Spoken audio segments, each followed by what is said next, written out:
The Chinese built one of the oldest civilizations in history and lived as a closed society for hundreds of years, stubbornly defending their traditions and culture.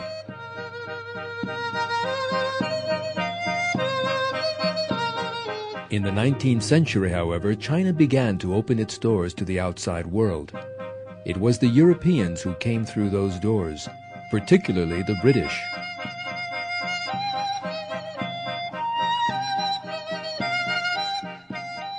The Europeans came to China for commercial reasons and began bringing their own culture to the country. Alongside Western culture, Western ideas also arrived. One of these ideas was Darwin's theory of evolution.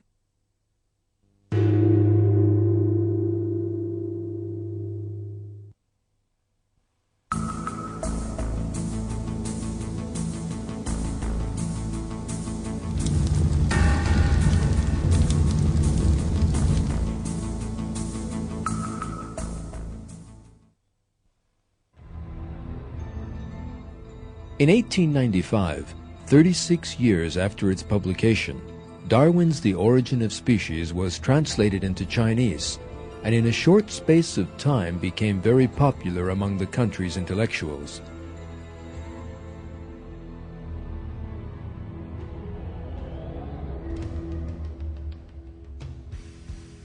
Books by other evolutionary theoreticians who supported Darwin's views also began to spread through the country. These included Thomas Huxley, considered Darwin's most fervent supporter, and for that reason known as Darwin's bulldog. Darwin's cousin, Francis Galton, the founder of the theory of eugenics and a prominent racist. The social Darwinist Herbert Spencer, who applied Darwin's theory of evolution to the social sciences.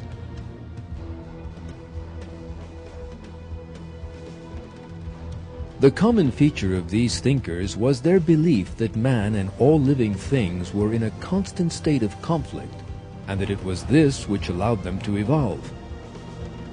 They denied creation, saying that man had emerged by chance, and portraying him as a species of animal with no divine responsibility.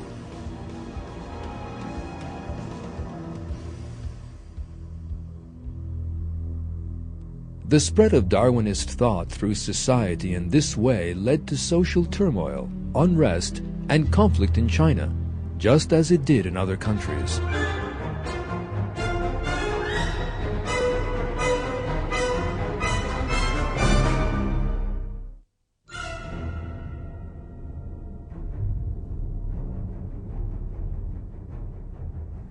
Darwinism had such an enormous effect in China in the 20th century that the Harvard University historian James Reeve Pusey wrote a book on that very issue, China and Charles Darwin.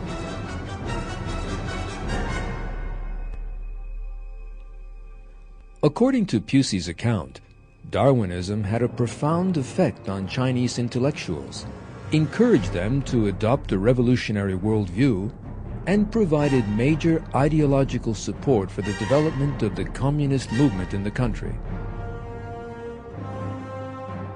The man who directed the course of the change that began with Darwinism was Mao Zedong.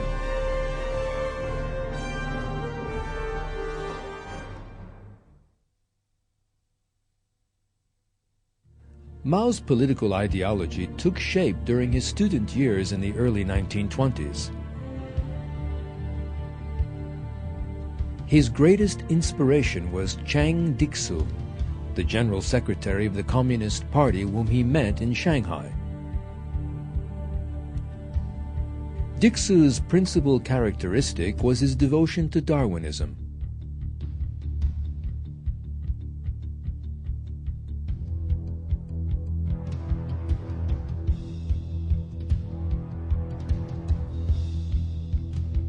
He taught Mao both Marxism and Darwinism. In his memoirs, written years later, Mao said, "Nobody influenced me as much as Chiang Kai-shek."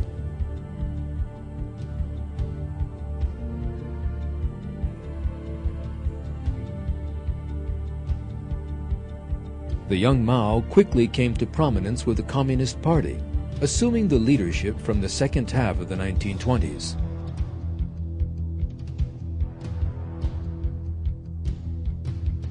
Communist guerrillas led by Mao began a long war against the central government led by Chiang Kai-shek, who had also been influenced by Darwinism. The difference between them was that Mao was a communist and Chiang Kai-shek a fascist. During the Second World War, Mao's and Chiang Kai-shek's forces formed a temporary alliance to fight the Japanese occupation, but began fighting each other again as soon as the war was over.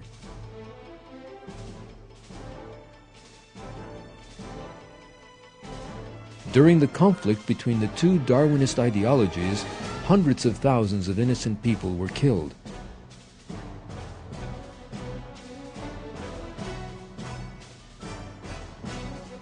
The Communist Party flag that was raised over the walls of Beijing represented an even darker time for the people of China, a land that was already in chaos.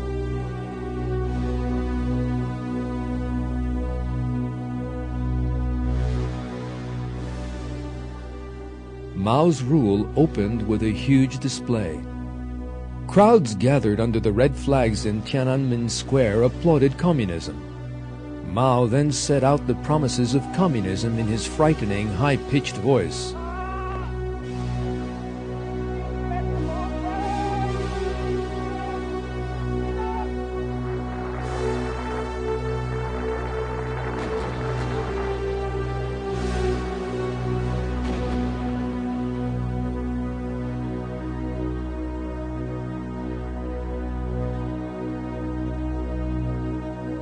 Yet most of those who so happily cheered Mao were soon to become the victims of his savagery.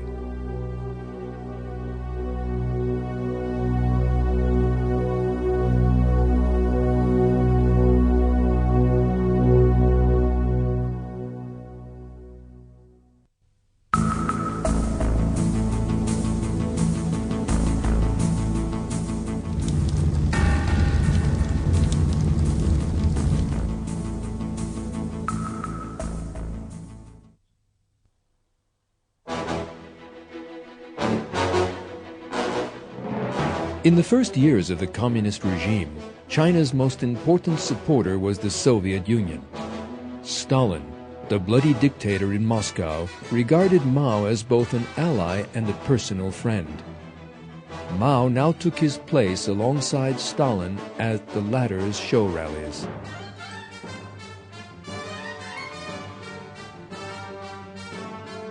The first bloody cooperation between the two communist dictators came just after Mao's revolution, in Korea in 1950.